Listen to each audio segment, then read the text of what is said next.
안녕하세요. 핑크바지TV의 핑크바지입니다. 오늘은 계양신도시 A3블럭 주택 전시관 방문을 위해 인천 청라에 도착했습니다. 나름 시간을 내서 주택 전시관에 찾아왔는데 알고 보니 오늘은 사전 청약 당첨자만 볼 수 있는 날이었습니다. 그래서 막상 주택 전시관을 구경하지는 못했습니다. 그렇다면 홈페이지에 있는 정보를 토대로 사이버 모델하우스 방문 후기를 남겨보도록 하겠습니다. 네, 먼저 사전 청약 당첨자분들께 진심으로 축하를 드립니다. 개인적으로 삼기신도시 기대하고 있는데요. 기대했던 것보다 훨씬 더 좋은 신도시인 것 같습니다. 그럼 본격적으로 단지를 분석해 보도록 하겠습니다. 네, 서두에서도 보신 것과 같이 주택 전시관에 찾아갔지만 사전 청약자만 방문이 가능해서 오늘은 사이버 홈페이지를 보고 후기를 남기도록 하겠습니다. 이번 계양 신도시는 인천광역시에 속하고 있으며 이번에는 총 359세대를 분양하는 단지입니다. 하지만 여기 안에는 사전 청약자들이 포함되어 있기 때문에 실제 일반 청약은 그리 많지 않은 것으로 확인되었습니다. 네, 계양 신도시의 입주 환경을 살펴보면 수도권 제1순환고속도로를 타고 김포로 가다 보면 우측에 있는 곳이 바로 계양 신도시입니다. 지금은 한참 공사가 진행 중에 있겠지만 최근까지만 하더라도 논으로 구성되어 있다는 걸 확인해 볼 수가 있었습니다. 여기서 우리가 힌트를 얻을 수 있는 건 상대적으로 평지로 조성되어 있다는 것까지도 추정해 볼 수 있겠습니다.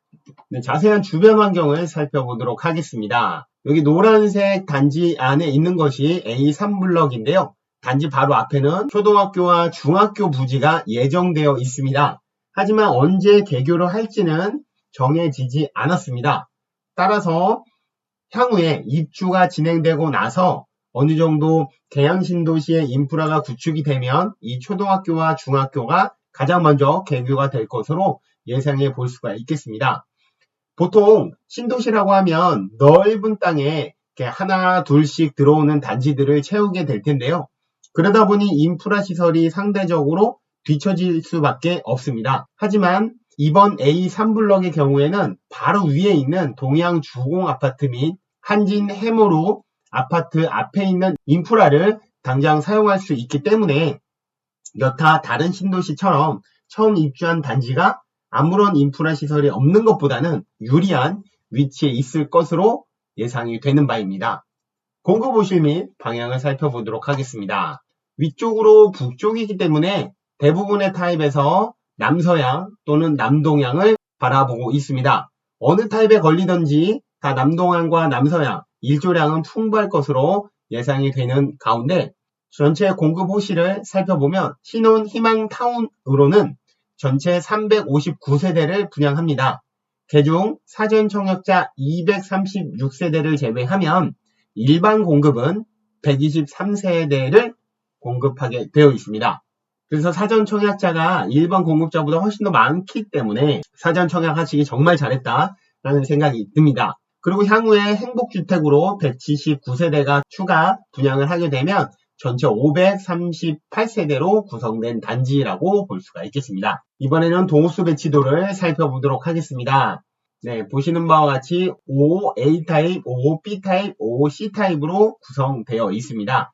어느 타입이든지 위에서 말씀드린 대로 남동향 또는 남서향으로 배치되기 때문에 향에 있어서는 큰 문제 되지 않을 것으로 판단이 되며 다만 타입에 있어서는 약간의 호불호는 있을 것으로 보여집니다. 그 이유로는 모집 공고를 살펴보면 청약시 반드시 단일 주택형인 55.0005으로 신청해야 한다라고 나와 있습니다. 5A 타입, 5B 타입, 5C타입 중 개별 선택이 불가하며 컴퓨터 추첨에 의하여 무작위 배정된다라고 나와 있습니다. 이는 다시 말해 5타입으로 신청하고 컴퓨터 추첨에 의해서 A타입이냐 B타입이냐 혹은 C타입 그리고 A타입에서도 돈과 호수가 랜덤으로 추천됨을 확인해 볼 수가 있겠습니다. 따라서 나는 A타입을 선택하고 싶어 라고 한다 하더라도 B타입에 당첨이 될 수도 있고 반대로 B타입에 살고 싶어 라고 하더라도 A타입 혹은 C타입에 당첨될 수도 있다라는 것입니다. 다시 말해서 이번 단지에서는 타입, 동,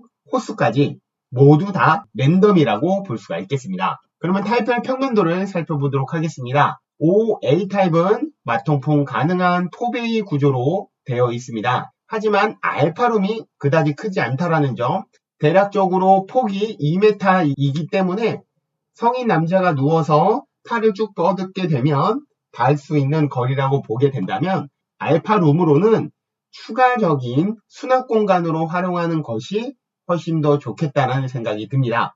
타입의 특징으로서는 안방에서부터 드레스룸을 거쳐서 실외기실까지 이어지는 이 공간을 전체적으로 드레스룸으로 쓸 수 있다는 점이 강점이라고 볼 수가 있겠습니다. 그리고 타입에 비해서 발코니가 상당히 크기 때문에 이곳에 세탁기와 건조대를 위치하고 기타 다른 가전제품을 넣을 수 있는 공간이 충분하다는 것을 확인해 볼 수가 있겠습니다. 사이버 모델하우스를 살펴보면 주방에 이렇게 창이 나여 있는 것을 확인해 볼 수가 있죠. 그래서 마통풍이 가능하다는 점, 2층에 타워형 세탁기와 건조대를 놓을 수 있다는 점과 함께 옆에 공간도 꽤나 크다는 것을 확인해 볼 수가 있습니다. 네, 그리고 안방 드레스룸으로는 실외기실로 나가는 이 공간을 모두 수납 공간을 활용할 수 있기 때문에 상대적으로 넓은 드레스룸을 조성할 수 있지 않을까라는 생각을 하게 되었습니다. 계속해서 이번에는 55B 타입 살펴보도록 하겠습니다. 55A 타입과 반대되는 모양이라고 볼 수가 있겠는데요. 상대적으로 현관 창고가 A 타입에 비해서는 좀 더 크다라는 점, 그리고 팬트리가 있다라는 점이 다른 점이라고 볼 수가 있겠습니다. 그리고 마통풍 가능한 포베이 구조로 되어 있고 발코니 역시도 꽤나 크게 조성되어 있음을 확인해 볼 수가 있겠습니다. 다음은 55C 타입입니다. 55C 타입은 마통풍은 되지 않는 포베이 구조입니다. 마통풍이 되진 않지만 55C 타입의 특징으로는 거실로도 창이 나여 있기 때문에 거실 기준으로 남동향에 배치되게 된다면 또 다른 거실 창이 남서향에 위치하고 있기 때문에 하루 종일 해가 잘 들 수 있는 타입이라고 볼 수가 있겠습니다. 네, 예를 들어서 305동의 2번 라인, 그리고 306동의 3번 라인, 304동의 5번 라인처럼 남동향과 남서향으로 두루 위치하고 있는 타입이라면 하루 종일 해가 들 수 있는 장점을 보유하게 됩니다.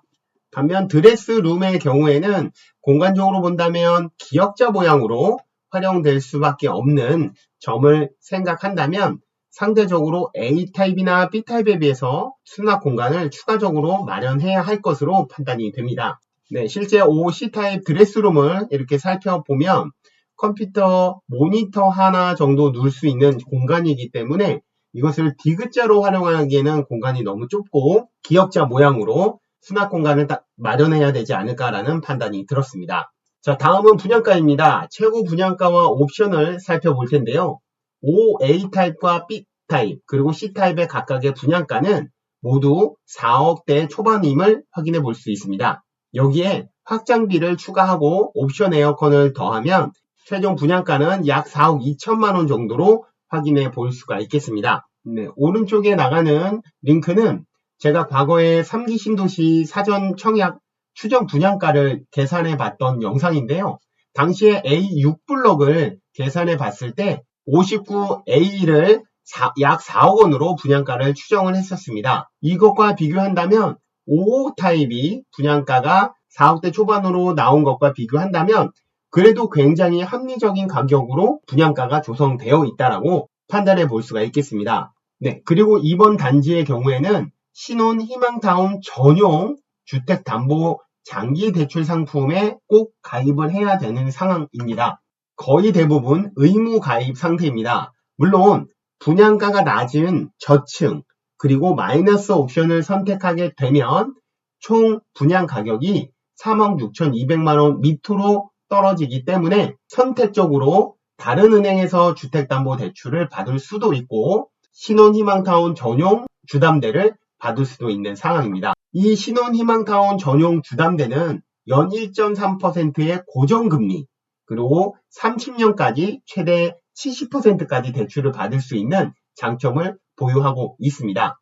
하지만 해당 대출은 수익을 공유하는 대출이기 때문에 주택을 보유한 기간과 그리고 자녀의 수에 따라서 수익을 공유하는 비율이 조금씩 달라집니다. 간단하게 말씀을 드리면 기간이 길어지면 길어질수록 자녀가 많아지면 많아질수록 수익을 가져가는 비율이 낮아진다라고 볼 수가 있겠습니다. 예를 들어서 제가 주택가격의 절반을 대출을 받는다고 하고 자녀가 2명이고 14년간 보유하게 된다면 10%를 수익을 공유하게 됩니다. 이를 쉽게 계산해 본다면 4억 원의 분양을 받아서 14년 뒤에 8억 원에 매도했다면 약 4억 원의 시세 차익이 나는데 이 중 10%인 4천만 원을 수익을 가져간다라는 의미로 볼 수가 있겠습니다. 만약 자녀가 1명일 때는 8천만 원을 가져가게 되고 1명도 없을 때에는 1억 2천만 원을 가져간다라고 볼 수가 있겠습니다. 주택도시기금 자료실에서 확인해 본 상품 정산표에 의하면 10년에 자녀 2명일 경우에는 28%, 11년에서는 26%, 약 2%씩 감소하는 것을 확인해 볼 수가 있겠습니다. 자세한 정산표가 궁금하신 분들은 제가 더보기란에 링크 걸어드릴 테니까 이를 확인해 보시면 좋을 것 같습니다. 그리고 주택도시기금에서 확인해 본 조기상환 및 조기상환 수수료에 대한 내용이 있습니다. 대출 기간 중 조기상환을 할 경우 대출 취급일로부터 3년이 경과된 후 대출 금액을 전액 상환해야 한다라고 나와 있습니다.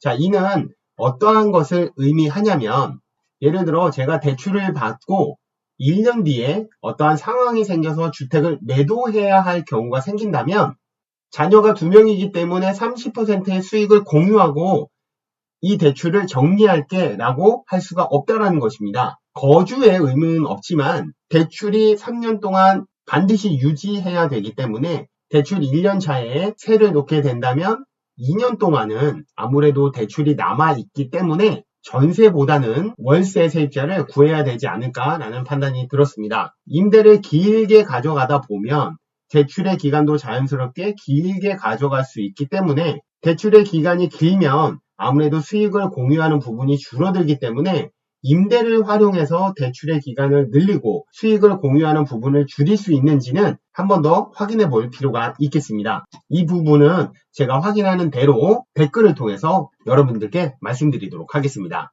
전매 제한의 경우에는 입주자 선정된 날로부터 3년간 전매가 금지되는데 소유권 이전 등기를 하고 나서 전매가 가능하다라고 볼 수가 있지만 대출은 최소 3년은 유지해야 된다라는 점을 놓고 본다면 장기적인 자금 계획을 세워야 할 것으로 판단이 됩니다. 사전 당첨되신 분들은 큰 걱정하지 않고 생각했던 것보다 비교적 높지 않은 분양가로 해당 단지에 당첨이 되었다고 볼 수가 있겠습니다. 물론 기존에 비해서 약 5천만 원 정도가 분양 가격이 올라갔지만 그동안에 상승한 건설 원가를 생각해 본다면 상당히 타당한 분양 가격이라고 볼 수가 있겠습니다.